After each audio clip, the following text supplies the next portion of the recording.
So anyways, the video has kind of a blue tinge. So let's not be bothered with it. Hetu log ami heri nokoro, ami eta inflation kotha patim. So moi hinan tumalok nominal aru real GDP er kotha alop pohuai dilu. Tumalokoke pohuisil moi hoine. Hello Gyanbir, hello. ঠিক আছে so Henan মই তোমালোকক nominal আৰু real GDP ৰ কথাটো পঢ়ুৱাই দিলো যে নমিনাল জিডিপি বিলে কলে কি হ'ব পাৰে ৰিয়েল জিডিপি বিলে কি হ'ব পাৰে কালি তোমালোকে বাতৰিত দেখিছিলা সাগে কালি যেতিয়া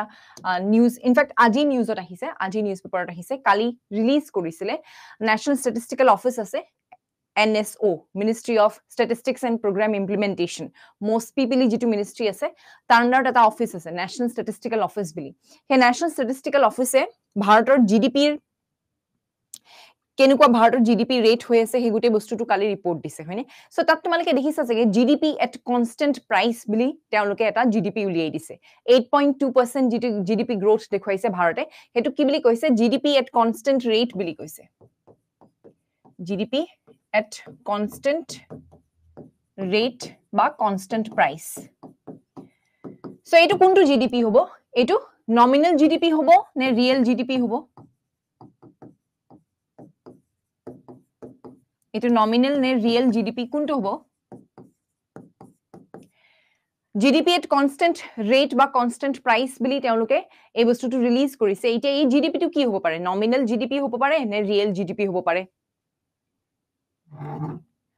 এটো যেটো কনস্ট্যান্ট প্রাইস বিলি কইছে এটো কি হৈ যাব এটো রিয়েল জিডিপি হৈ যাব কাৰণ কি মই তোমালোকক কৈছিলো যে ৰিয়েল জিডিপি কেনেকে উলিয়াই এটা বছৰক বেস ইয়াৰ বিলি ধৰি লৈ যেটো আমি এতিয়া 2011-12 বিলি ধৰিছো এটুক মই কি বিলি কৈ দিম এটুক মই বেস ইয়াৰ বিলি কৈ দিম ঠিক আছে এটুক মই বেস ইয়াৰ বিলি কৈ দিম এই বেস ইয়াৰত বস্তুবোৰৰ যিমান দাম আছিল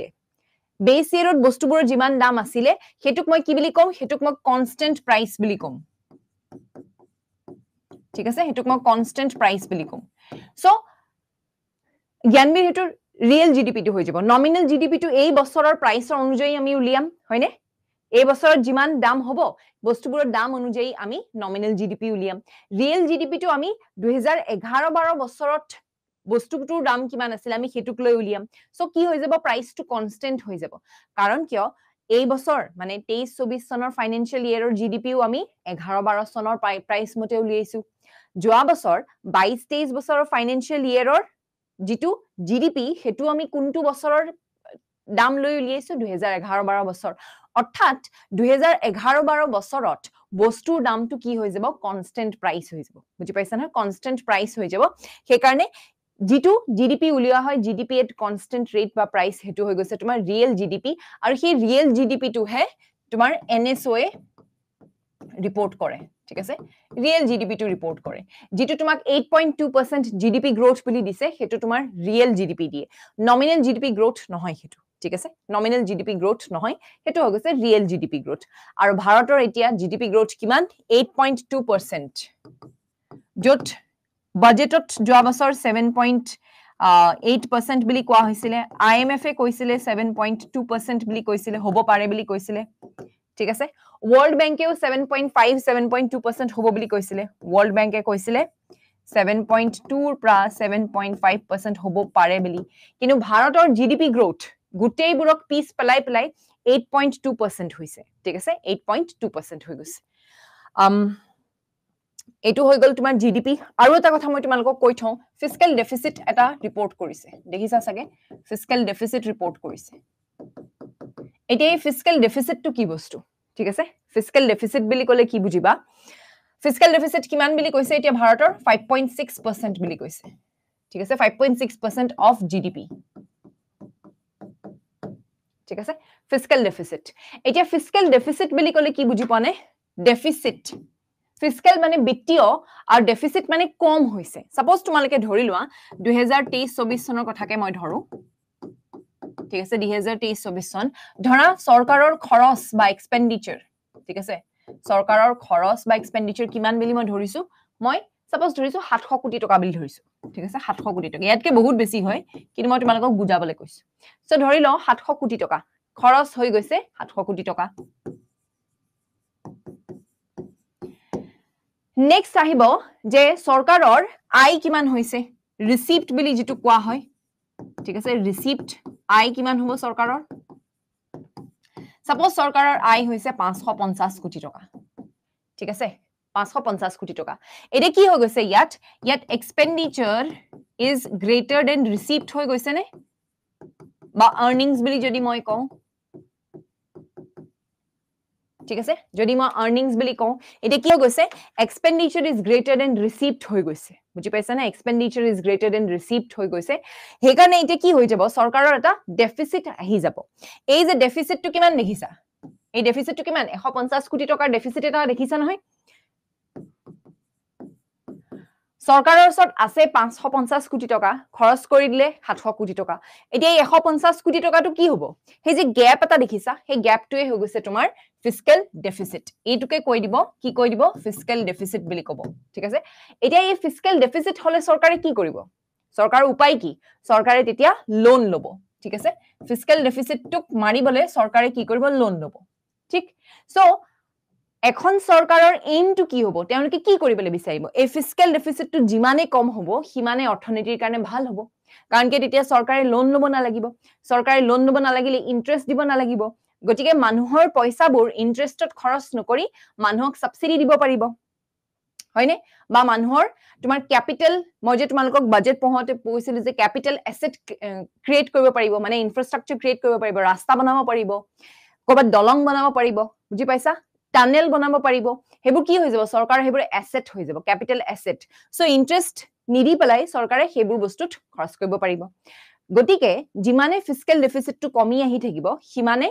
অৰ্থনীতিৰ এটা কাৰণে ভাল যেতিয়া 2023-24 চনৰ কাৰণে বাজেট দাখিল কৰিছিলে নিৰ্মলা সীতাৰামনে তেওঁ এই বছৰৰ কাৰণে ফিস্কেল ডেফিসিটটোৰ এইম কিমান ৰাখিছিলে 5.8% ৰাখিছিলে তেওঁ কৈছে যে আমি 5.8% লৈ নমাই আনিম ফিস্কেল ডেফিসিটটো ইয়াৰ আগৰ বছৰ 5.9% আছিল ঠিক আছে তেওঁ কৈছে যে অকল 1% নমাম আমি কিন্তু অতি ভাল কথা যে আমাৰ ফিস্কেল ডেফিসিটটো 5.8% বুলি আমি এইম কৰিছিলো তাতকেও কমি গছি আহিলে 5.6% হৈ গল এতিয়া অহা বছৰলৈ কিমান ৰাখিছে মানে এই 24-25 চনৰ কাৰণে ফিস্কেল ডেফিসিট 5.1% ৰাখিছে বুজি পাইছা নহয় সো যিমানে বস্তুটো কমি গৈ থাকিব ফিস্কেল ডেফিসিটটো সিমানে অৰ্থনীতিৰ ভাল অৱস্থা হ'ব সিমানে কি হ'ব জানানে সিমানে ইনভেষ্টমেন্ট হ'ব সো জিডিপি যদি বাঢ়ে জিডিপি ৰেটটো বাঢ়িব লাগিব আৰু ফিস্কেল ডেফিসিটৰ ৰেটটো কমিব লাগিব ঠিক আছে ফিস্কেল ডেফিসিটৰ ৰেটটো কমিব লাগিব সো জিডিপি বাঢ়িলে ফিস্কেল ডেফিসিটৰ ৰেট কমিলে তোমাৰ কি হ'ব ইনভেষ্টমেন্ট বাঢ়িব ইনভেষ্টমেন্ট বাঢ়িলে কি হ'ব ডিমান্ড বাঢ়িব ডিমান্ড বাঢ়িলে আকৌ একেই কথা জব ক্ৰিয়েচন হ'ব ঠিক আছে জব ক্ৰিয়েচন হলে গম পাইছে ইসেকা লিকুইডিটি বাঢ়িব সো থুলমুলকে কবলে হলে তোমাৰ এই দুইটা বস্তু ফিস্কেল ডেফিসিট আৰু জিডিপি এ নিৰ্ধাৰণ কৰিব যে তোমাৰ ইকোনমিত কোনে কেনেকে ইনভেষ্ট কৰিব বুজি পাইছা যদি তোমাৰ ইকোনমিৰ অৱস্থাটো বেয়া যদি তোমাৰ ফিস্কেল ডেফিসিট বহুত বাঢ়ি গৈছে 10% হৈ গৈছে সাপোজ ধৰিলো ইমান বেছি তোমাৰ ফিস্কেল ডেফিসিট তেতে তুমি লোন তুমি ধৰুৱা তোমাৰ দেশখন ধৰুৱা হৈ গৈ আছে হয়নে সো লোন বাৰ্ডেনড কান্ট্ৰি সো তেনেকুৱা এখন দেশত কোনো ইনভেষ্ট কৰিবলৈ নাহে সো তোমাৰ ফিস্কেল হেলথটো ভাল কেনেকে হেতু কেনেকে বুজাবা তুমি এই দুইটা কথাৰ পৰা বুজাবা so the fiscal health of a country is signified by GDP and by the fiscal deficit rate okay so মনত ৰাখিবা এবাৰৰ ফিস্কেল ডেফিসিট আমাৰ 5.6% অহা বছৰ মানে এই ফিস্কেল ইয়াৰটোত 2024-25 বছৰত আমি কিমান মিলি টাৰ্গেট লৈছো 5.1% ঠিক আছে ওকে সো এতিয়া আমি পঢ়িম ইনফ্লেশন বা মুদ্ৰাস্ফীতি বা মূল্য বৃদ্ধি ঠিক আছে ইনফ্লেশন বুলি ক'লে আমি কি বুজো ইনফ্লেশন সিম্পল টার্মত আমি যদি কওঁ প্রাইস রাইজ ঠিক আছে প্রাইস রাইজ ঠিক আছে এটা মই তোমালোকক সিম্পল এটা এক্সাম্পল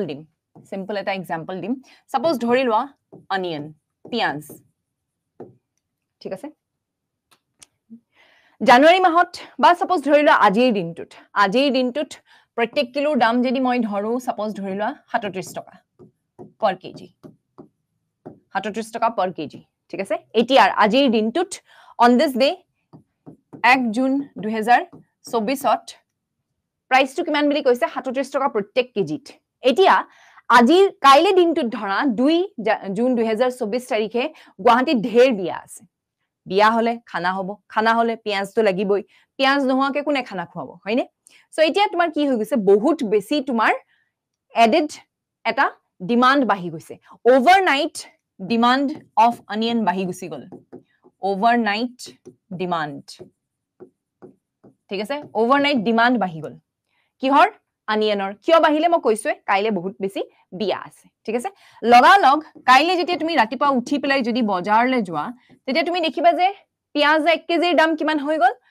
52 টকা প্ৰত্যেক কেজি হৈ গ'ল 52 rupees 52 per kg হৈ গ'ল তুমি ভাবিবা যে ইমান বেছি জাম্প কেনেকৈ হৈ গ'ল ঠিক আছে ইমান বেছি জাম্প কিয় হ'ল এই যে ইমান বেছি জাম্প হ'ল এটুক মই কি বুলি কৈ দিম এটুক মই কৈ দিম ইনফ্লেশন বুলি কৈ দিম ঠিক আছে ইনফ্লেশন বুলি কম প্ৰাইস ৰাইজ বুলি কম নহবা মূল্য বৃদ্ধি বুলি কম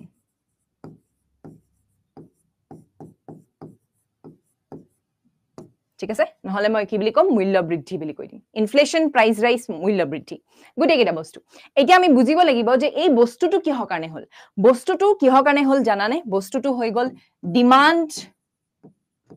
বহুত ইনক্ৰিজ হৈ গ'ল সাপ্লাই হেমতে কৰিব নোৱাৰিলে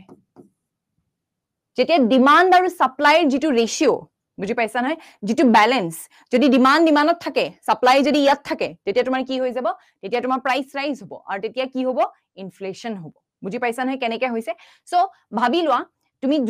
দোকানীজনৰ পাৰ্সপেক্টিভৰ পৰা চাই লোৱা যে 37 টকা প্ৰত্যেক কিলো বেছি থাকোতে তেওঁ ঠিকে আছে তাৰপিছত তেওঁ দেখিলে যে ওভাৰনাইট বহুত বেছি ডিমান্ড আহি গৈছে কিন্তু তেওঁৰ ওচৰতো কিমান পিয়াজ নাই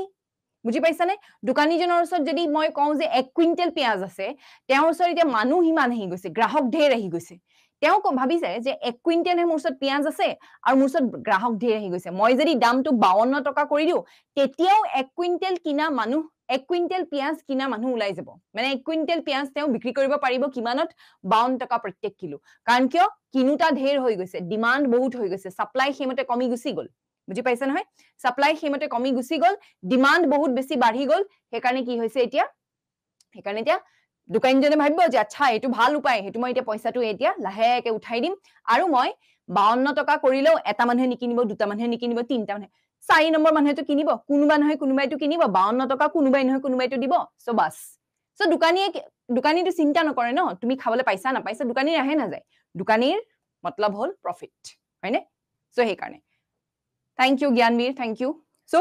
ইনফ্লেশনৰ খেলটো হৈ গল হেতু বুজি পাইছা নহয় আছে এটাটো হৈ গল ডিমান্ড পুল ইনফ্লেশন এটো হৈ গল হেতু ডিমান্ড বাঢ়িলে ইনফ্লেশনটো টানি আনে সো এটো কোৱা হয় ডিমান্ড পুল ইনফ্লেশন আৰু এটা আছে কষ্ট পুশ ইনফ্লেশন এটা কষ্ট পুশ ইনফ্লেশনটো বুজি লও ঠিক আছে এটুক মই কি বুলি কম এটুক মই কম ডিমান্ড পুল ইনফ্লেশন বুলি কম ডিমান্ড বাঢ়িছে বঢ়াৰ লগে লগে ইনফ্লেশনটো টানি নিছে ঠিক আছে আশা কৰিছো বুজি পাইছা ডিমান্ড পুল ইনফ্লেশনটো ঠিক ওকে নেক্সট আমি সাম কি সাম কষ্ট পুশ ইনফ্লেশনটো সাম কষ্ট পুশ ইনফ্লেশন এৰিয়া নামটোতে ধৰিব পাৰিবা ঠিক আছে নামটোতে ধৰিব পাৰিবা কষ্ট পুশ ইনফ্লেশন কষ্টে ইনফ্লেশনটো ঠেলি দিছে ঠিক আছে কষ্টে ইনফ্লেশনটো ঠেলি দিছে এটা তোমালকে সিম্পল এটা কনসেপ্ট সোয়া সাইকেল ঠিক আছে সাইকেল বনাই হিৰো কোম্পানীয়ে সাইকেল বনাইছে ঠিক আছে মে মাহত এখন বাইসাইকেল বা এখন পাটি সাইকেল বা এখন সাইকেলৰ দামটো হৈ গল সাপোজ ধৰি লোৱা 3000 টকা 3000 পাৰ বাইসাইকেল এটো দাম চলি আছে ঠিক আছে মে মাহত এতিয়া মে মাহৰ মাস ভাগত কেটামান ঘটনা ঘটিলে গৰম বাঢ়িলে ঠিক আছে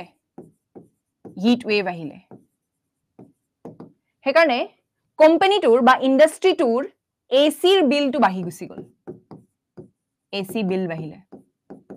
গৰম বাঢ়িলে হিট ওয়েভ আহি গল কোম্পানীটোৱে নিজৰ ফ্যাক্টৰীত এসি লগাব লগিয়া হল এসিৰ বিল বহুত বেছি বাঢ়ি গল মানে তুমি ক'ব পাৰা যে ইলেক্ট্ৰিসিটিৰ বিলটো বহুত বেছি বাঢ়ি গল ঠিক আছে ইলেক্ট্ৰিসিটিৰ বিল বাঢ়িলে ঠিক ওকে নেক্সট ধৰা যিমানবোৰ কৰ্মচাৰী আছিল মানে যিমান তোমাৰ লেবাৰ আছিল লেবাৰে কি ডিমান্ড কৰিলে লেবাৰে ডিমান্ড কৰিলে যে আমাৰ যিমান মাহেকিয়া ভাত্তা আছে বা মাহেকিয়া আমাৰ যিমান স্যালাৰি আছে স্যালাৰি ইনক্ৰিজ কৰিবলৈ ক'লে হিৰো কোম্পানীয়ে স্যালাৰি ইনক্ৰিজও কৰি দিলে ঠিক আছে ইলেক্ট্ৰিচিটি বিল বাঢ়িলে স্যালাৰি ইনক্ৰিজ হ'ল তাৰ পিছত ঠিক আছে ইমান দুটাই লৈছো ঠিক আছে এতিয়া তুমি মোক কোৱা এই দুইটা বস্তু হিৰো কোম্পানীয়ে নিজৰ পকেটৰ পৰা দিব নিদিয়ে তেওঁলোকে ফ্যাক্টৰী বহুৱাইছে ফ্যাক্টৰীৰ ইলেক্ট্ৰিচিটি বিল বাঢ়িছে মানুহলৈ ঠেলি দিব লেবাৰৰ স্যালাৰি বাঢ়িছে তেওঁলোকেতো নিজৰ হেৰি পৰা নিদিয়ে তেওঁলোকে কি কৰিব পইচাটো ক'ৰ পৰা উলিয়াবলৈ চাব তেওঁলোকে সাইকেল বেছি পেলাই পইচাটো উলিয়াবলৈ চাব হয়নে সো এতিয়া জুন মাহত আহুতে জুনৰ 2024 চন আহুতে এখন বাইসাইকেলৰ দাম হৈ যাব তুমি ধৰা 3300 টকা ইয়াতো এতিয়া ইনফ্লেশন হৈছে ইয়াতো প্ৰাইস ৰাইজ হৈছে ঠিক আছে ইয়াত প্ৰাইস ৰাইজটো কিন্তু ডিমান্ডৰ কাৰণে নাই হোৱা ইয়াত প্ৰাইস ৰাইজটো কিয় কাৰণে হৈছে বনোৱা খৰচটো বাঢ়ি গৈছে হয়নে কিমান খৰচ লাগিব এখন সাইকেল বনাওতে সেই খৰচটো বাঢ়ি গৈছে হেকাৰণে কি হৈ যাব এটো হৈ যাব তোমাৰ কষ্ট পুশ ইনফ্লেশন হৈ যাব ইয়াতো ইনফ্লেশন হৈছে কিন্তু ডিমান্ডৰ কাৰণে নাই হোৱা ঠিক আছে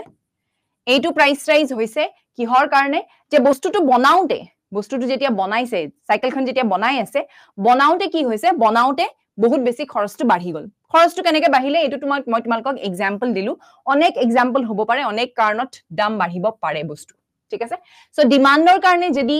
প্ৰাইস ৰাইজ নাই হোৱা তেতিয়া যদি বস্তুটো বনাওতে খৰচটো বাঢ়ি গুছি গৈছে আমি এটো কি কৈ দিম আমি এটো কৈ দিম কষ্ট পুশ ইনফ্লেশন বুলি কৈ দিম ঠিক আছে এখিনি লাগে বুজি পাইছা সো ইনফ্লেশনৰ এটো আৰু এটা টাইপ আছে হেটো আমি পঢ়িম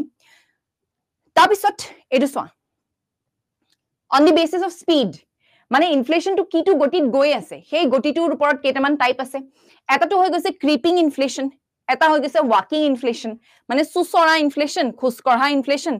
দৌৰি যোৱা ইনফ্লেশন ৰানিং ইনফ্লেশন এটা হৈ গৈছে জাম্পিং ইনফ্লেশন আৰু এটা হৈ গৈছে হাইপাৰ ইনফ্লেশন পাকিস্তানৰ তোমালকে ইকোনমিৰ কথা পঢ়িছা চাগে পাকিস্তানৰ ইকোনমিৰ ওপৰত বহুত মানুহে এতিয়া জোকু কৰে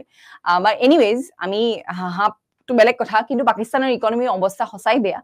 ইন্টাৰনেশনাল মনিটাৰী ফান্ডে তেওঁলোকক পইচা দিছে তেওঁলোকক লোন দিবলগীয়া হৈ গৈছে এই পাকিস্তানত কি চলি আছে হাইপাৰ ইনফ্লেশন চলি আছে বৰ্তমানেও চলি আছে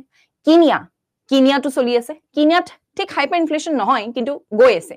আৰু প্লাস তোমাৰ জিম্বাবৱেত চলি আছে হাইপাৰ ইনফ্লেশন জিম্বাবৱেৰ হাইপাৰ ইনফ্লেশন হৈ থকা এতিয়া প্ৰায় 30 বছৰ হৈ গল তেওঁ যোৱা 30 বছৰ ধৰি তেওঁলোকৰ ইকোনমিটো হাইপাৰ ইনফ্লেশনতে আছে ঠিক জেনেকে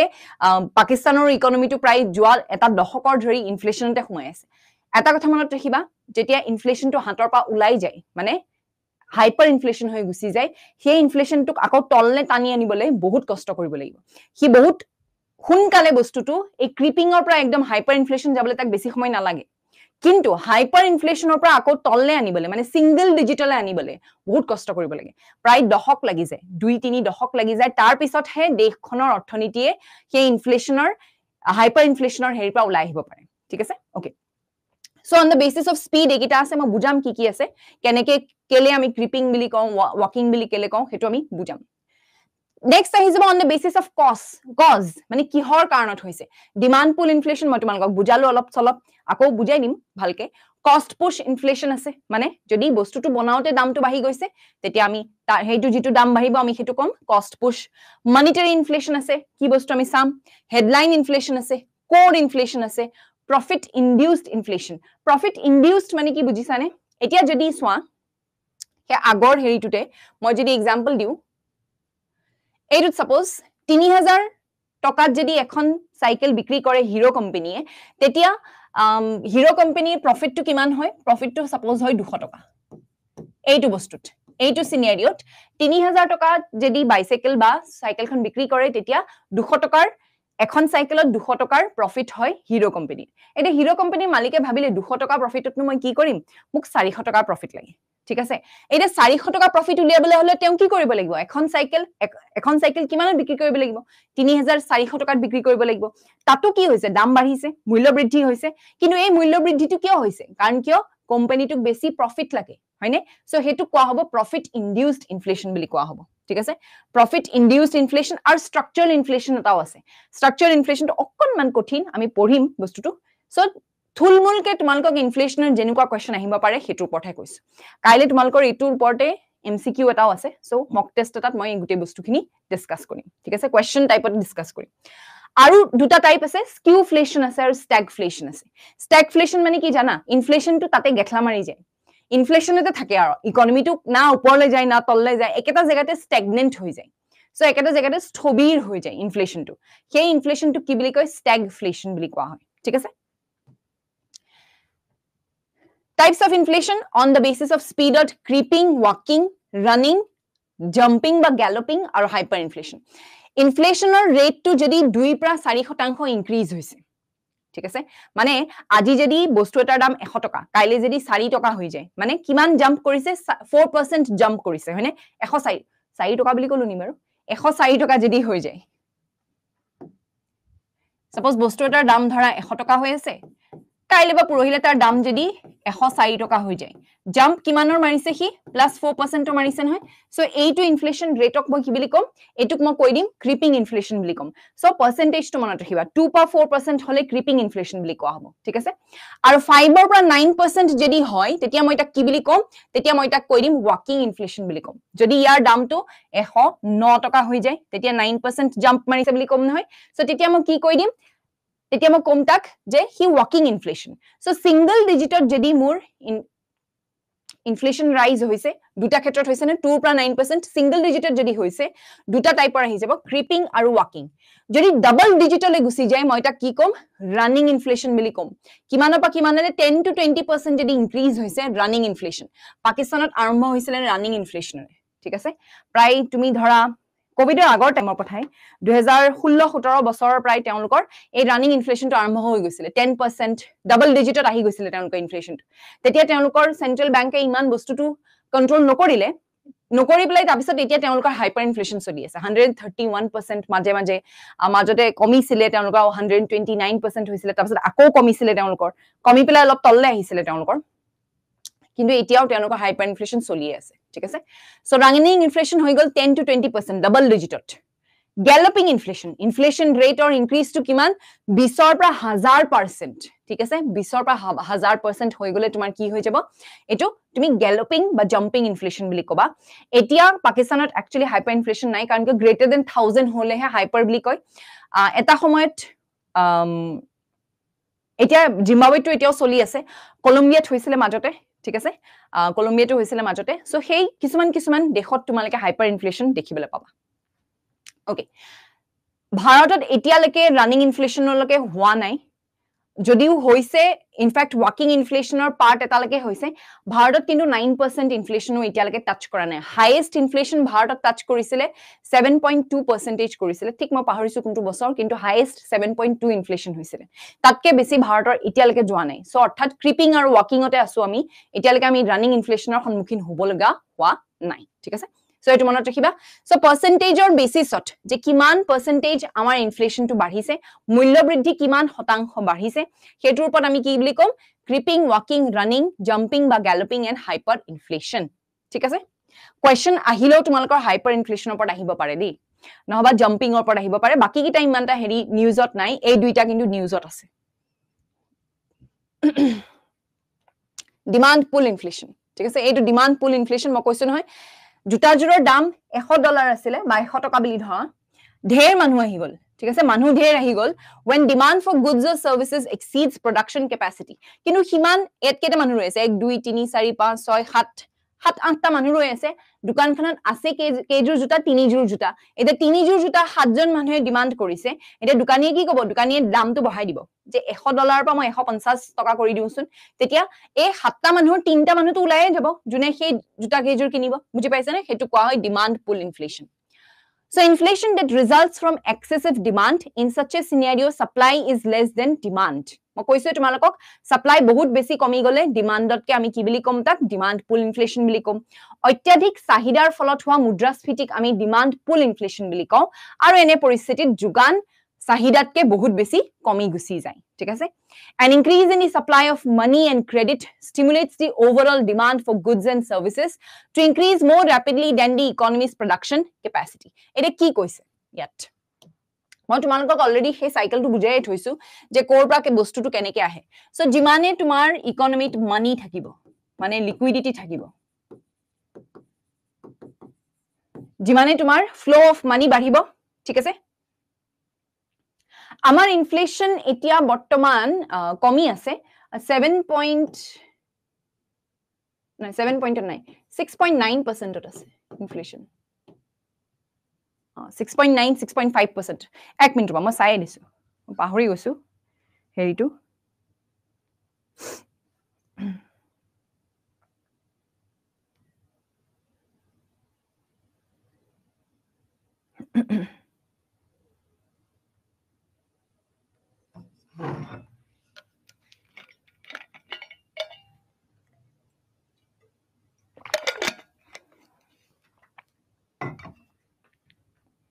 নাই নাই বহুত কমি আছে বহুত কমি আছে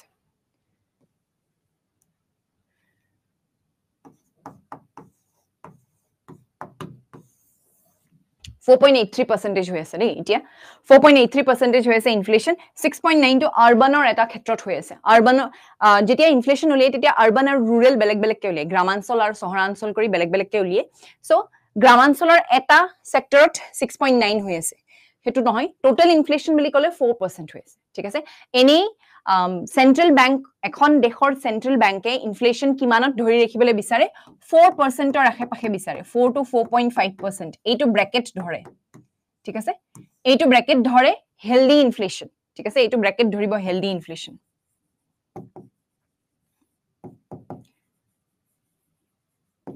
আচ্ছা এতিয়া এটা কথা আহি পৰে আমি যে ইনফ্লেশন পঢ়িছো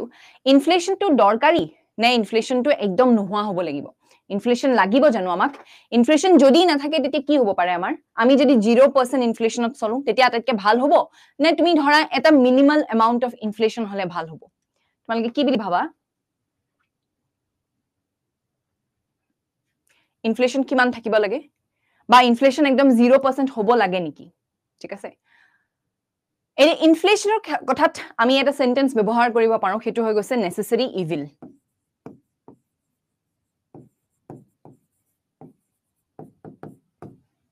ঠিক আছে আমি কি ইউজ কৰিব পাৰো আমি ইউজ কৰিব পাৰো নেসেসারি ইভিল ইনফ্লেশন যদি একদম 0% হৈ যায় তেতিয়া নহব কিন্তু কাৰণ কিয় মই তোমালোকক বুজাইছোই যে মানি বা লিকুইডিটি থাকিলে যিমানে বেছি মানি লিকুইডিটি থাকিব যেটো কনসেপ্ট মই তোমালোকক বুজাই আছিলো মানি লিকুইডিটি যিমানে থাকিব হিমানে মানুহৰ ডিমান্ড বাঢ়িব ঠিক আছে এতিয়া এই ডিমান্ডটো এটা ক্ৰিটিক্যাল বস্তু ঠিক আছে এই ডিমান্ডটো এতিয়া ক্ৰিটিক্যাল বস্তু এক্স্যাক্টলি আব্দুল এটা মিনিমাম ইনফ্লেশন থাকিবই লাগিব ঠিক আছে মিনিমাম যদি ইনফ্লেশন না থাকে তুমি কি নাইকিয়া কৰিছা যদি তোমাৰ ইকোনমিৰ পৰা ইনফ্লেশন নাইকিয়া হৈছে তেনেহলে তুমি কি নাইকিয়া কৰি দিছা ডিমান্ড নাইকিয়া কৰি দিছা ইনফ্লেশনৰ পৰা হয়নে যদি তোমাৰ ইকোনমিক ইনফ্লেশন না থাকে তেতিয়া তোমাৰ ইকোনমিক ডিমান্ড না থাকে তোমালকে কোভিডৰ টাইমত যদি সোৱা 2020-21 চনৰ যেটো ফাইনান্সিয়াল ইয়াৰ তাত আমাৰ জিডিপি গ্ৰোথ মাইনাসত গুছি গৈছিল আমাৰ তেতিয়া সেই বছৰ 2020-21 চনৰ যদি তোমালকে ডাটা সোৱা ফাইনান্সিয়াল ইয়াৰত সেই বছৰ আমাৰ জিডিপি গ্ৰোথ আছিল -5.8% মাইনাসত গুছি গৈছিল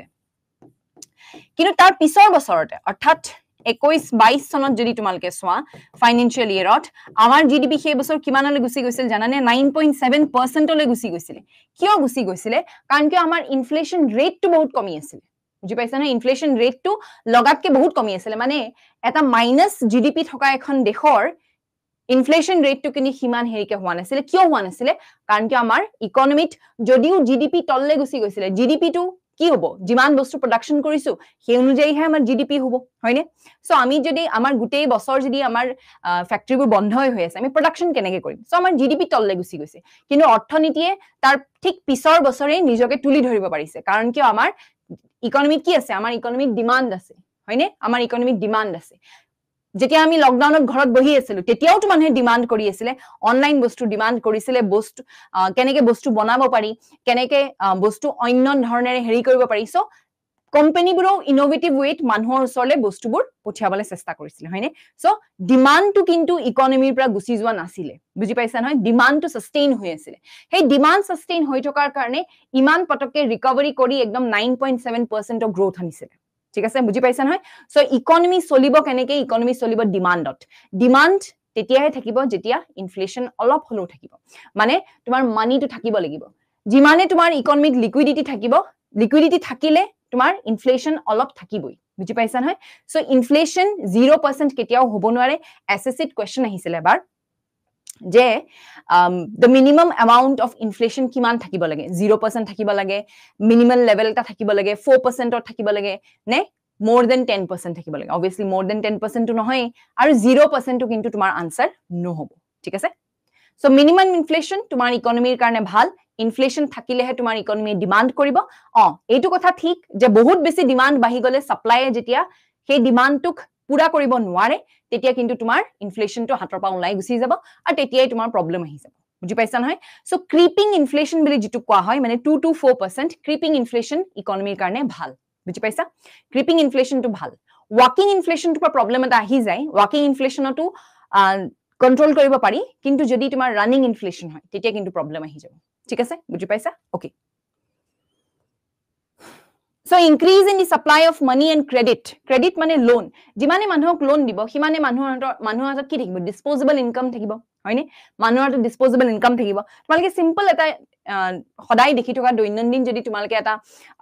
এক্সাম্পলটো যদি ফিল কৰিব পাৰা যেনেকৈ তুমি ধৰা বুঢ়ী মানুহ এগৰাকীয়ে নিজৰ ঘৰতে বা নিজৰ ওচৰৰ পাজৰতে হোৱা বস্তুৰে তেওঁ সদায় হাট বজাৰলৈ আহে তেওঁ শাক-পাচলি বিক্ৰী কৰে হয়নে তেওঁ শাক-পাচলি বিক্ৰী কৰি দিনটোত যদি 100 টকা তেওঁ পায় সেই 100 টকাটোৰে তেওঁ অহা যোৱা খৰচ খোৱাৰ বোৱাৰ খৰচ তেওঁ নোলায় হয়নে আমাৰ ইমান খৰচি দিনত তেওঁ সেই খৰচটো নোলায় গতিকে তেওঁৰ ওচৰত কি নাথাকে তেওঁৰ ওচৰত ডিসপোজেবল ইনকাম নাথাকে যিমান তেওঁ পায় 100 টকাটো যদি তেওঁ দিনত পায় মই 100 টকাটো কম বিলিয়ে ধৰিছো তেওঁ তাতকে বেছি পাব কিন্তু 100 টকা যদি পায় তেতিয়া তেওঁৰ কাৰণে সেইটো ডিসপোজেবল ইনকাম এটা নাথাকে মানে 100 টকাটোৰে তেওঁ জেনে তেনেহে দিনটো টানি নিব পাৰে বুজি পাইছা নহয় এতিয়া আমাকে যদি কোনবা 100 টকা দিয়ে দিনটোত আমি চলিব পাৰিম জানো পাৰিম কিন্তু তনাজুৰা কৰি চলিব লাগিব হয়নে আমাৰ ওচৰত এক্সট্ৰা ইনকাম এক্সট্ৰা পইচা এটা নাথাকে যেটো মই ৰেষ্টুৰেণ্টত গৈ খৰচ কৰিব পাৰিম মানে হেতু মোৰ ডিসপোজেবল ইনকাম কি বস্তু জানানে সেই ইনকামটো যেটো তুমি জেনেকে মন যায় তেনেকে খৰচ কৰিব পাৰা মানে তোমাৰ এসেনশিয়াল নহয় সেই খৰচটো তুমি কিন্তু মন গৈছে কাৰণে খৰচ কৰিছা অৰ্থাৎ তোমাৰ ওচৰত হিমান সেফটি নেট আছে যে তুমি সেই পইচাটো খৰচ কৰিব পাৰা বুজি পাইছা গতিকে তেনেকুৱা আগৰকি মহিলাৰ ওচৰত ডিসপোজেবল ইনকাম নাথাকে এটা চৰকাৰে এটা চোৱা তেওঁটো অৰ্থনীতিত হেৰি কৰি আছে উদগনি যোগাই আছে তেওঁ ডিমান্ড কৰিব তেতিয়াহে কৰবাত সাপ্লাই হ'ব হয়নে তেওঁৰ ওচৰতো ডিসপোজেবল ইনকামই নাই ডিমান্ড কৰিবলৈ তেওঁ যিখিনি অতি লাগতিয়াল বস্তু সেইখিনিহে তেওঁ কিনি আছে এটা তেওঁ এক্সট্ৰা ডিমান্ড কৰা নাই এটা চৰকাৰে তেনেকুৱা মানুহবোৰৰ পৰা এক্সট্ৰা ডিমান্ড কেনেকৈ উলিয়াব চৰকাৰে সাবসিডি দিব চৰকাৰে স্কিম আনিব হয়নে চৰকাৰে বৃদ্ধ পেঞ্চন দিব তেওঁক 300 টকা এটা প্ৰত্যেক মাহে দি দিব যে এটোটো আপোনাৰ ডিসপোজেবল ইনকাম আপুনি যি মন যায় এটোৰে ডিমান্ড কৰিব পাৰে সো চৰকাৰে সেই তেনেকুৱা উপায়বোৰে ইকনমিক কি বঢ়াই দিয়ে লিকুইডিটি বঢ়াই দিয়ে যিমানে পইচা হ'ব যিমানে ডিসপোজেবল ইনকাম থাকিব সিমানে আমাৰ ইকনমিক লিকুইডিটিটো বাঢ়ি যাব এটা তোমালকে গ্ৰামাঞ্চলতে যদি সোৱা আগৰ সময়ত মানুহৰ হাতত ইমান পইচা নাছিলে পইচা মানে মানুহৰ হাতত সম্পত্তি আছে কিন্তু ডিসপোজেবল ইনকাম নাই পইচাৰ ফৰ্মত নাই লিকুইডিটিৰ ফৰ্মত নাই এতিয়া কিন্তু খলনি হৈছে মানুহৰ হাতে হাতে পইচা মানুহে বস্তু ডিমান্ড কৰে হয়নে সিম্পল এটা কথা হল এতিয়া যদি তোমালকে অনলাইন শপিংটো গ্ৰামাঞ্চলতো সমানে চলি আছে আমি এটো ক'ব নোৱাৰো যে অনলাইন শপিংৰ প্ৰভাৱ অকল তোমাৰ নগৰাঞ্চলতহে পৰিছে চহৰাঞ্চল পৰিছে নহয় গ্ৰামাঞ্চলতো সমানে প্ৰভাৱ পৰিছে মানে কি মানুহৰ হাতত ডিসপোজেবল ইনকাম আছে অনলাইন ডিমান্ড কৰিবলৈ হয়নে হেতু ডিমান্ড ক্ৰিয়েট কৰিছে সো সেই তেনেকে কি হ'ব তোমাৰ ইকনমিটো এটা স্থবিৰ হেৰিত চলি থাকিব বুজি পাইছা নহয় ওকে সো ধন আৰু ঋণৰ যোগান বৃদ্ধি অৰ্থনীতিৰ উৎপাদন ক্ষমতাতকৈ সামগ্ৰী আৰু সেৱাৰ সামগ্ৰিক চাহিদা অধিক দ্ৰুতগতিত বৃদ্ধি পাবলৈ উদ্বুদ্ধ কৰে সো যদিহে সেই বস্তুটো হাতৰ পৰা ওলাই যায় বহুত বেছি পইচা আহি যায় পটককে যেটো তোমাৰ কলম্বিয়াত হৈছিলে যে তেওঁলোকে কি কৰিছিলে তেওঁলোকে নিজৰ হেৰি মানুহবোৰক তেওঁলোকৰ এটা সোশিয়েলিষ্ট প্ৰিন্সিপাল আহিছিলে তোমালোকে জানা সোশিয়েলিজম মানে কি মানে যিমান মানুহ আছে সকলোবোৰ একেলগে যাতে তেওঁলোকৰ একেলগে ক'ব পৰা যে ভাল হওক বা তেওঁলোক একেলগে ডেভেলপ হওক তেনেকুৱা তেওঁলোকৰ এটা প্ৰিন্সিপাল আহিছিল তেওঁ কি কৰি তেওঁলোকৰ চৰকাৰখনে কি কৰিছিলে জানা তেওঁলোকৰ চৰকাৰখনে টকা প্ৰিন্ট কৰি পেলাই মানুহৰ হাতত বিলাই দিছিল টকা প্ৰিন্ট কৰিছিলে কৰি পেলাই মানুহৰ হাতত বিলাই দিছিল আৰু আটাইতকৈ ডাঙৰ কথা তেওঁলোকৰ ওচৰত তেলৰ খনিও আছে তেওঁলোকে সেই তেলৰ পৰা পইচাও পায় বহুত তথাপিও কি হল জানানে তাৰপিছত যিহেতু ইমান বেছি পইচা প্ৰিন্ট কৰি মানুহৰ হাতত দি দিলে লিকুইডিটি একদম বহুত বেছি বাঢ়ি গল প্ৰায় এমাহ দুমাহৰ ভিতৰত লিকুইডিটি বহুত জাম্প মাৰি দিলে তাৰপিছত মানুহে পটককে ইমান পইচা পালে যে মানুহে ঢেৰ ডিমান্ড কৰি দিলে তাৰপিছত তেওঁলোকৰ দেশখনে যিমান ডিমান্ড কৰিছিলে সিমান সাপ্লাই কৰিব নোৱাৰা হৈ গল সাপ্লাই কৰিব নোৱাৰা হোৱাৰ লগে লগে ইনফ্লেশনটো বাঢ়ি প্ৰথমেটো ওয়াকিং ষ্টেজত আছিলে তাৰপিছত ৰানিং ষ্টেজত তাৰপিছত গৈ পেলাই হাইপাৰ ইনফ্লেশন ষ্টেজলৈ গুচি গল 1000% তকৈ ওপৰ তেওঁলোকৰ ইনফ্লেশন গুচি গল যেটো তোমাৰ শ্ৰীলংকাটো হৈছিলে শ্ৰীলংকাত কি হৈছিলে বহুত বেছি তেওঁলোকে বাহিৰৰ পৰা বস্তু আনি আছে কাৰণ কি মানুহে ডিমান্ড কৰি আছে পইচা মানুহক দি আছে মানুহে ডিমান্ড কৰি আছে বাহিৰৰ পৰা ইম্পৰ্ট কৰি আছে সো চৰকাৰৰ ওচৰত পইচাই নাইকিয়া হৈ গ'ল চৰকাৰে মানুহকো পইচা দি আছিলে চৰকাৰে ইম্পৰ্ট কৰিবলৈও বস্তু খৰচ কৰি আছে কাৰণ কি মানুহে ডিমান্ড কৰি আছে মানুহৰ হাতত পইচা আছে মানুহে ডিমান্ড কৰি আছে ইম্পৰ্টটো বাঢ়ি গৈ আছে কিন্তু এক্সপৰ্ট নাছিলে প্লাস তেওঁলোকৰ কোভিডৰ পিছত তেওঁলোকৰ টুৰিজম সেক্টৰটো বন্ধ হৈ গুচি গ'ল তললে গুচি গ'ল সো লগালক শ্ৰীলংকাৰ ইকনমিক ক্ৰাইসিস আহি গ'ল তেওঁলোক ইনফ্লেশনলৈ গুচি গ'ল তেওঁলোক হাইপাৰ ইনফ্লেশন ষ্টেজলৈ নগ'ল তেওঁলোকক বাকি দেশবোৰে সহায় কৰি পেলাই এতিয়া লাহে লাহে আকৌ অৰ্থনীতিটো তেওঁলোকৰ হেৰি কৰিছে উদ্ধগামী কৰিছে এটো হৈ গ'ল তোমাৰ ডিমান্ড পুল ইনফ্লেশন ঠিক আছে demand pull inflation can be caused by an expanding economy increased government spending মই কৈছো তোমালোকক এক্সপেন্ডিং ইকনমি মানে ইকনমিটো সম্প্ৰসাৰিত হৈছে মানুহৰ হাতত বেছি ডিসপোজেবল ইনকাম আহি গৈছে আৰু যদি গভৰ্নমেন্টে নিজৰ স্পেন্ডিংটো বঢ়াই দিয়ে 21-22 চনত কিন্তু হেতু হৈছিল সৰকাৰে বহুত বেছি নিজৰ খৰচটো বঢ়াই দিছিল সৰকাৰে সাবসিডি বহুত বেছি দিবলৈ আৰম্ভ কৰি দিছিল ঠিক আছে cost push inflation next ahi jabo eta cost push inflation there exists a situation in an economy where inflation is fueled up not because of increase in aggregate demand but mainly due to increase in the cost of producing goods and services mo bujaloi tumalokok je demand korar babe dam tu badha nai ki hokane bahise bostu tu production korote goods and services tu banaute paisa tu dam tu bahi goise dam bibhinno karonot bahibo pare laboror খরচ তো বাহি গল বস্তুটো বনাওতে যেটো machine আছে হেতু দামটো বাঢ়ি গল ঠিক আছে নহবা তুমি ধৰা তাত ইলেক্ট্ৰিসিটিৰ খৰচ বাঢ়ি গল সো নহবা তেলৰ দাম বাঢ়ি গল হেতু এটা কথা এটা চোৱা সাইকেলখন হিৰো কোম্পানীয়ে বনাব তাৰ পিছত কি ফ্যাক্টৰীৰ পৰা চলাই আনিব মানে তেওঁলোকেটো হেৰি গাড়ী এখনত লোড কৰি পেলাই সেই গাড়ীখনে আনি পেলাই শোৰুমত থব শোৰুমৰ পৰাহে বস্তুটো বিক্ৰী হ'ব হয়নে এতিয়া সেই যে গাড়ীখনে যে বস্তুটো ট্ৰান্সপোৰ্ট কৰিলে ফ্যাক্টৰীৰ পৰা শোৰুমলে গাড়ীখন কিয়ত চলিছে পেট্ৰল বা ডিজেলত চলিছে যদি তেলৰ দাম বাঢ়ি যায় মই পাহৰি গলো তেলৰ দামটো লগাবলে তেলৰ দামটো কষ্ট পুশ ইনফ্লেশনৰ এটা আটাইতকৈ ইম্পৰ্টেন্ট হেৰি ঠিক আছে সো তেলৰ দাম বাঢ়ি গল তেলৰ দাম বঢ়াৰ লগে লগে তোমাৰ বস্তুটোৰ দামও বাঢ়ি গল সো তেতিয়া কি হ'ব কষ্ট পুশ ইনফ্লেশন হ'ব ঠিক আছে যত মুদ্ৰাস্ফীতিৰ সৃষ্টি হয় এগ্ৰিগেট অৰ্থনীতিত এনে পৰিস্থিতিৰ সৃষ্টি হয় যত মুদ্ৰাস্ফীতিৰ সৃষ্টি হয় এগ্ৰিগেট ডিমান্ড বৃদ্ধিৰ বাবে নহয় বৰঞ্চ মূলত সামগ্ৰী আৰু সেৱা উৎপাদনৰ ব্যয় বৃদ্ধিৰ বাবে হে ঠিক আছে সো তেতিয়া কি হৈ যাব আমি হেতু কৈ দিম কষ্ট পুশ ইনফ্লেশন এয়া ইয়াত কোৱাই হৈছে সোৱা increase in wages tak wage push inflation বুলি কয় মানে যদি লেবাৰৰ মাহেকিয়া দৰমহাটো বাঢ়ি গৈছে তেতিয়া যদি ইনফ্লেশন হয় আমি কি বুলি কম তাক wage push inflation বুলি কম increase in prices of raw materials like crude oil হেতু হ'ব পাৰে তেতিয়াও দাম বাঢ়ি যাব পাৰে নহলে কি হ'ব পাৰে increase in profits of firms profit push inflation মই যে কৈছিলো হিৰো কোম্পানীয়ে যদি এতিয়া বৰ্তমান 3000 টকাত বিক্ৰী কৰিলে 200 টকাৰ প্ৰফিট পায় আৰু তেওঁলোকে যদি প্ৰফিটটো ডাবল কৰিবলৈ বিচাৰিছে 400 টকা কৰিব বিচাৰিছে তেতিয়া তেওঁলোকে ভাবিব যে সাইকেলখন আমি 3400 টকাত বিক্ৰী কৰিম তেতিয়া আমি কি কৰিম তেতিয়া আমি প্ৰফিট পাম হয়নে তেতিয়া আমি প্ৰফিট পাম সো হেতু বুজিবা যে ইনক্ৰিজ ইন প্ৰফিটস অফ ফাৰ্মস হৈ গলে প্ৰফিট পুশ ইনফ্লেশন হৈ যাব বুজি পাইছা না ঠিক আছে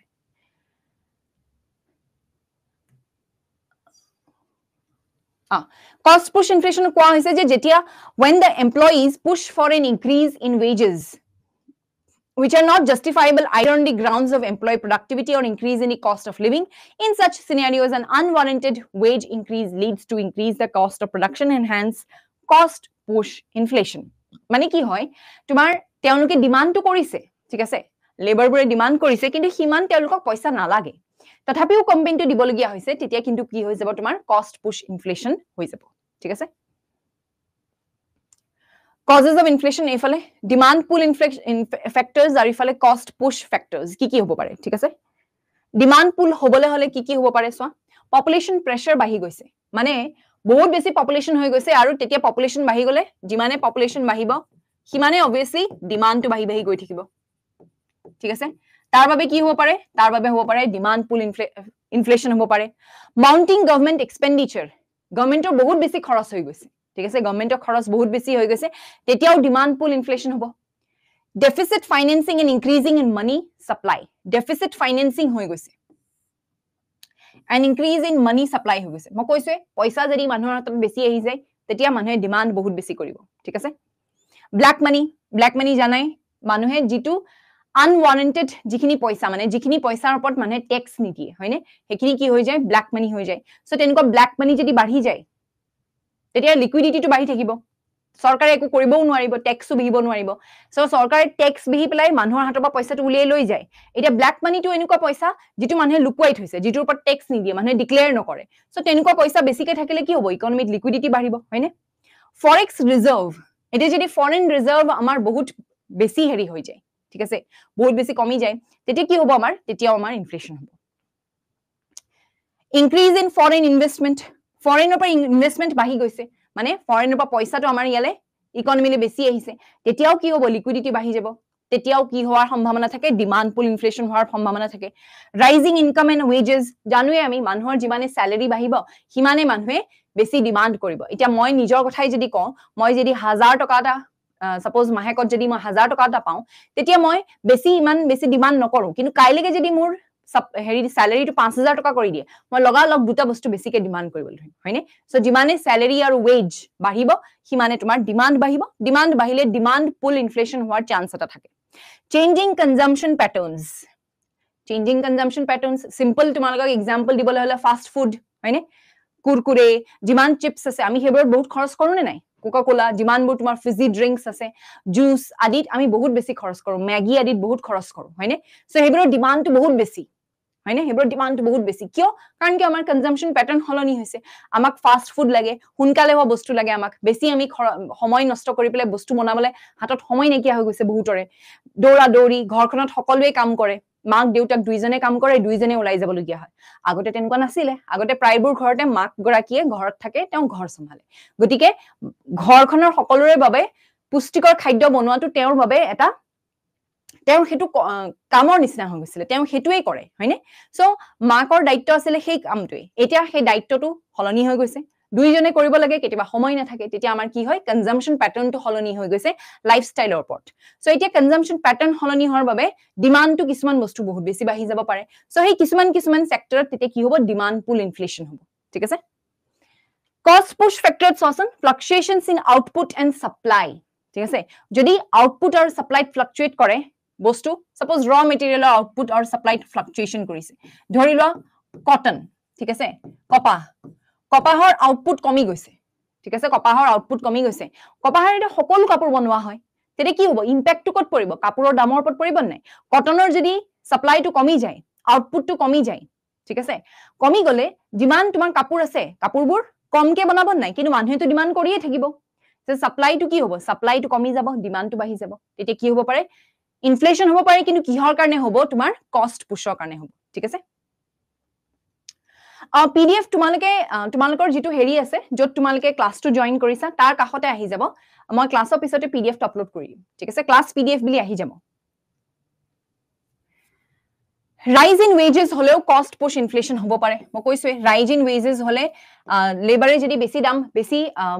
তেওঁলোকে যদি চেলাৰী বিচাৰে, তেতিয়া আৰু কোম্পানীটোৱে চেলাৰী বঢ়াই দিছে, তাৰপিছত দামটো কোনে দিব লাগিব? তুমি বস্তুটো কিনিতে দামটো দিব লাগিব। ইনডাইৰেক্ট টেক্সেছ যদি বাঢ়ি যায়, GSTৰ যদি এমাউণ্টটো বঢ়াই দিয়ে, সাপোজ GSTৰ এমাউণ্ট বঢ়াই দিলে, চাইকেলখনৰ ওপৰতে GST এমাউণ্ট বঢ়াই দিলে, আগতে সাপোজ ধৰা তুমি 5% স্লেবত আছিলে, ইয়াক উঠাই পেলাই 15% স্লেবত সোমোৱাই দিলে, GST বাঢ়ি গ'ল, indirect tax, GST indirect tax. So এতিয়া দামটো বাঢ়ি যাব বস্তুটো, কোম্পানীটো 15% হেৰিটো কেতিয়াও নিজৰ পকেটৰ পৰা নিদিয়ে, মানুহৰ পৰাই ল'ব। সো 15% যদি GST বাঢ়ি যায়, GST বাঢ়ি গ'লে দামটোও বাঢ়ি যাব, বহুত বস্তুৰ তেনেকে দাম বাঢ়ি গ'ল, হয়নে? ইনফ্ৰাষ্ট্ৰাকচাৰেল বটলনেক্স, মানে কি কৈছে? ফেক্টৰীত যদি কিবা প্ৰব্লেম হৈছে, ফেক্টৰীত সাপোজ ধৰা জুই লাগিলে, ফেক্টৰীত কিবা নহ'বলগীয়া ঘটনা হ'ল, যাৰ বাবে বস্তু বনাব পৰা হোৱা নাই, তেতিয়া কি হ'ব? ছাপ্লাইটো কমি যাব, ডিমাণ্ডটো বাঢ়ি যাব। কিন্তু ইয়াত কি হৈছে তোমাৰ? কিহৰ কাৰণে হৈছে? সাপোজ তুমি ফেক্টৰীত বহুত বেছি তোমাৰ প্ৰব্লেম আহি গৈছে, সো ফেক্টৰীত খৰচ বেছি হৈ গৈছে, সো তেনেকুৱাত কি হ'ব? তোমাৰ কষ্ট পুছ ফেক্টৰটো বাঢ়ি যাব, হয়নে? কৈ আছো, ফৰেন ইনভেষ্টমেণ্ট নহ'লে কি হ'ব? ইনক্ৰিজ ইন এডমিনিষ্ট্ৰেড প্ৰাইচেছ, এডমিনিষ্ট্ৰেশ্যন প্ৰাইচতো যদি বাঢ়ি যায়, মানে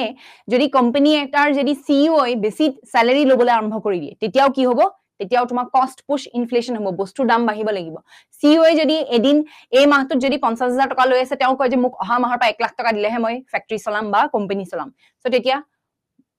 কোম্পানীয়ে দিছে পইচা, কিন্তু কোম্পানীয়ে পইচা ক'ৰ পৰা উলিয়াব? মানুহৰ পৰাই উলিয়াব, বস্তুৰ দাম বঢ়াই দিব, হয়নে? ৰাইজ ইন ইম্পৰ্ট প্ৰাইচেছ, যদি বস্তু বাহিৰৰ পৰা আনোতে বেছি দাম লয়, ঠিক আছে, সাপোজ বস্তু এটা ইম্পৰ্ট কৰিবলগীয়া হয়, সাপোজ ধৰি লোৱা কেলিফৰ্ণিয়া almonds বুলি বস্তু এটা আছে নহয় বাদাম তো আহে কৰ পৰা বাদাম তো কাঠ বাদাম তো আহে ক্যালিফোর্নিয়া পা ঠিক আছে ক্যালিফোর্নিয়া almond বা বাদাম তো কাঠ বাদাম তো আহে ক্যালিফোর্নিয়া পা দাম আছিলে এপেকেটত সাপোজ 1 কেজিত সাপোজ ধৰি লোৱা 500 টকা কিন্তু ইম্পোর্ট প্রাইস বাঢ়ি গল তাত সাপোজ কিবা কিবি ট্যাক্স লগাই দিলে ইম্পোর্ট প্রাইস বাঢ়ি গল 800 টকা হৈ গল হয়নে সো দামটো কিয় বাঢ়িছে দামটো বাঢ়িছে ডিমান্ডৰ কাৰণে নাই বঢ়া ডিমান্ড বেছি কৰা নাই একেই আছে কিন্তু দামটো বাঢ়িছে কাৰণ কি তাত ইম্পোৰ্ট প্ৰাইস বাহিৰৰ পৰা আনুতে কি হল প্ৰাইসটো বেছি লগা হল ঠিক আছে এতিয়া জ্ঞানমীৰে খুদিছে যে ফরেন ইনভেস্টমেন্ট নহলে বেয়া নেকি ইনভেস্টমেন্ট নহলে বেয়া হ'ব দে ইনভেস্টমেন্ট যদি তোমাৰ কান্ট্ৰিত একদমই ইনভেস্টমেন্ট নাই তেতিয়া কিন্তু দিগদাৰি হ'ব কিন্তু ইনভেস্টমেন্টটো এটা সব বস্তু ইকোনমিত সবৰ কথাৰে কয় নহয় যে বেছিটো সকলোৰে বেয়া ঠিক তেনেকুৱা কথাটো হৈ গল তোমাৰ ফৰেন ইনভেস্টমেন্টটো ঠিক আছে ফৰেন ইনভেস্টমেন্ট নহলেও বেয়া ফৰেন ইনভেস্টমেন্ট লগাতকে বেছি হলেও বেয়া So foreign investment নহলে তোমাৰ যেটো ইন্ডাস্ট্ৰি সেক্টৰ to develop হ'ব নোৱাৰে তোমালকে যদি 5 year plan প্ৰথম 5 year plan কেখন সোৱা তাত দেখিবা যে এগ্ৰিকালচাৰৰ ওপৰত বেছি হেৰি কৰিছে তাৰ পিছত প্ৰথমখনত কৰিলে তাৰ পিছৰ পৰা সেকেন্ড 5 year plan পৰা সৰকাৰে কি কৰিলে গভৰ্নমেন্টৰ স্পেন্ডিং কিহত বহাই দিলে ইন্ডাস্ট্ৰি সেক্টৰত বহাই দিলে হয়নে সেকেন্ডাৰি সেক্টৰটো বহাই দিলে কিন্তু লাভ হল নে নহল আমাৰ ইন্ডাস্ট্ৰি সেক্টৰটো ইমান বেছি ওপৰলৈ উঠিব নোৱাৰিলে কাৰণ কি তেতিয়া কি কৰিব নোৱাৰিছিলে তেতিয়া ফৰেনৰ পৰা মানুহে আহি ভাৰতৰ ইন্ডাস্ট্ৰি সেক্টৰত ইনভেস্ট কৰিব নোৱাৰিছিলে 92 চনত যেতিয়া লিবাৰেলাইজেশন অফ ইকনমি হল তাৰ পিছৰ পৰাহে ইনভেস্টমেন্ট আৰম্ভ হৈছে সো এতিয়া এফডিআই কৰিলে কি হয় এফডি দুটা ধৰণৰ আছে FDI FPI foreign direct investment foreign portfolio investment ঠিক আছে ডাইৰেক্ট ইনভেস্টমেন্ট যেনে কি তুমি ধৰি লোৱা ডমিনোজ তো বাহিৰৰ কোম্পানী ডমিনোজে ইনভেস্ট কৰিছে কেনেকে কৰিছে তেওঁলোকে নিজৰ ইয়াত অবভিয়াসলি ফ্ৰেঞ্চাইজি কৰিয়ে দোকান খুলিছে কিন্তু দোকান খুলিছে তেওঁলোকে দোকানখন বনাওতে তাত পইচা ইনভেস্ট কৰিব ফ্ৰেঞ্চাইজি জনে হেতুত ইনভেস্ট নকৰে ঠিক আছে তেওঁলোকে দোকানখন বনোৱা মেলা প্ল্যানিং আদি তেওঁলোকে ইনভেস্টমেন্ট কৰিব তাৰ পিছত তাত যে যিবোৰ কৰ্মচাৰী আহিব কৰ্মচাৰীৰ ট্ৰেইনিং কোনে কৰাব কোম্পানীটোৱে কৰাব বুজি পাইছা ট্ৰেইনিং কোম্পানীটোৱে কৰাব সো এই তেনেকুৱা ইনভেস্টমেন্টবোৰ বাহিৰৰ পৰা আহি থাকিলে কি হয় আমাৰ ইয়াত জব ক্ৰিয়েচন হ'ব সৰকাৰে গুটেই জব ক্ৰিয়েচন কেতিয়াও কৰিব নোৱাৰে বাহিৰৰ পৰা ইনভেস্টমেন্ট আহিলেহে জব ক্ৰিয়েচন হ'ব কিন্তু এটা কথা যদি ইনভেস্টমেন্ট বহুত বেছি বাঢ়ি যায় তেতিয়াও মানুহৰ হাতত বহুত বেছি লিকুইডিটি আহি যাব তেতিয়াও কিন্তু ইনফ্লেশন হোৱাৰ চান্স থাকে সো ইনফ্লেশন হোৱাৰ চান্স সকলো হেৰিতে থাকে এটো ডিপেন্ড কৰিব সেন্ট্ৰাল বেংকে সেই ইনফ্লেশনৰ হেৰিটো কেনেকে ধৰি ৰাখিছে বুজি পাইছা নহয় সো তেতিয়া সৰকাৰ যদি আৰবিআই দেখে যে বাহিৰৰ পৰা বহুত বেছি ইনভেস্টমেন্ট আহি আছে তেতিয়া ইনভেস্টমেন্ট কৰোতে ট্যাক্স এটা লগাই দিব বুজি পাইছা যে ট্যাক্স এটা লগাই দিব তেতিয়া ইনভেস্টমেন্টটো কমি যাব বুজি পাইছা তেনেকুৱা কৰিব সো এফডিআই আৰু এফপিআই আমি পঢ়িম foreign direct investment foreign portfolio investment আছে ঠিক আছে সো আজিৰ কাৰণে তোমালোকক ইমানতে সামৰিছো বাকিখিনি আমি কাইলে পঢ়িম গ্ৰুপ হে ক্ৰিয়েট নাই কৰা আই থিংক তোমালোকক প্ৰো ব্যাচৰ এটা গ্ৰুপ আছে নেকি মই খুদি পেলাই তোমালোকক কাইলে ক্লাছটোত মই কৈ দিম আজি মই কম বুলি ভাবিছিলো পাহৰি থাকিলো গ্ৰুপটোৰ কথা কিন্তু মই তোমালোকক জনাই দিম আৰু কিবা যদি তোমালোকৰ প্ৰবলেম পোৱা মোক নেক্সট ক্লাছটোত আহি খুদিব পাৰা ঠিক আছে ওকে সো আজিৰ কাৰণে তোমালোকৰ ইমানে আকৌ নেক্সট ক্লাছত লগ পাম থ্যাংক ইউ এভৰিওয়ান